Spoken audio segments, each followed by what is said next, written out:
And welcome to the Town of Danville's live stream. It's National Night Out, and we are at one of many stops that Chief Steve Simpkins and the crew of the Danville PD are making tonight. And Chief, we've got you on camera and sitting there. Tell me, what does National Night Out mean for the Town of Danville? Thanks, Jeff, for going live with us here, and thanks for everybody for watching. National Night Out is something we do every year on the first Tuesday night, and we go and visit as many neighborhoods as we possibly can in Danville. And there's a really important reason why we do that, and we've noticed over the years that it's a really bad time to meet people at 911 calls or traffic tickets. You really don't get a chance to establish a rapport, and this is a chance for us to go out in the neighborhoods and meet everybody without any type of emergency going on, where we can just sit down and enjoy a hot dog together and get to know each other, and the residents can get to know their police department a little bit better and understand how much we care about keeping Danville safe and have a good conversation. And tonight we've had 13 different families, 13 different neighborhoods that we've hit, and this is one of the neighborhoods that we've been waiting to go to because we knew there'd be a bouncy house and good food and good people.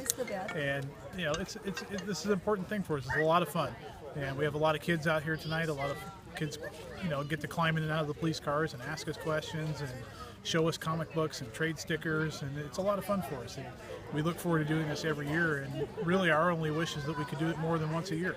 All right, and so you talked about the partnership between the law enforcement and the community. How important is that in fighting crime? It's the only way to make it work.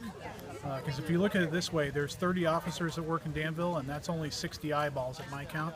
But there's 43,000 residents in Danville, and that's 86,000 eyeballs looking out for the community. And that partnership, there's no way we can serve the community without that partnership and trust in place. And it's nights like these that help solidify that. All right, thanks, Chief. And with Chief Simpkins, so I'm going to pan over here. We have former Danville Town Council member, former Danville Mayor, and now Contra Costa County Supervisor Candace Andersen, who is also, strangely enough, the host of this get-together. And not so strange.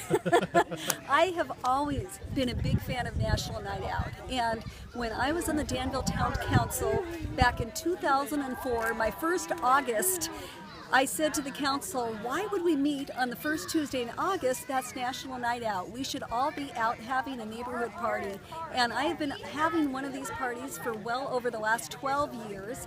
And for me, it's an opportunity for neighbors to get to know one another. Too often we pull up, close our garages, go inside our houses, and we really don't get to know each other. And it helps crime fighting so much, because if you know who your neighbor is and you know who should be in their driveway, who shouldn't, you're another, as the chief mentioned, another eyes, another ear to be out, looking out to make sure that our community is safe.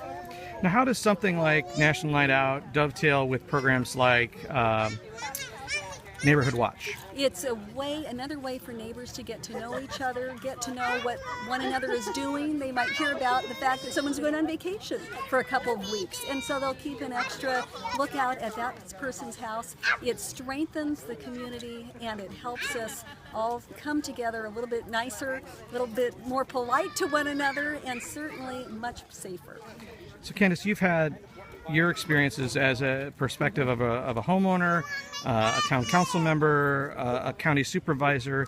How has your perspective changed over the years of going through all these wearing these different hats? To me, it's made an event like this that much more important, because I can see on every level of government, and particularly now on the county level, where we are over the county jails, we're over programs that help prevent recidivism, we're over programs to really fight crime. It's never going to happen with our own limited law enforcement. It's only going to happen if we as a community take back our neighborhoods. And in Danville, it's not as big an issue, but in other parts of Contra Costa, it truly is. And there is a need for people to take back their neighborhoods. Great. Well, thank you very much, Candace. Thanks, Chief. And before we sign off, we'll take a quick stroll around and see what's happening here and call it a night. Thanks again. So we have the Mustang that the town sends out to parades and events, and this is a great tool to allow the kids to get a chance to see what a police car looks like, although this is not your ordinary police car, obviously. And as you see with the folks with the white shirts, those are Danville Police Department volunteers that come out to all of our events. And we have people from the neighborhood who are out. We got one young man here riding his bike around. He's got his helmet on, being very safe. And then in the background back here, you can see where they've got the food trays set up, and they do it upright over here. They've got plenty of food, and in the background, as the chief mentioned, there is a bouncy house. So if you had the opportunity to get out and meet your neighbors tonight, hope you did so. And have a great night, and thanks for joining us for National Night Out. Yeah, you can.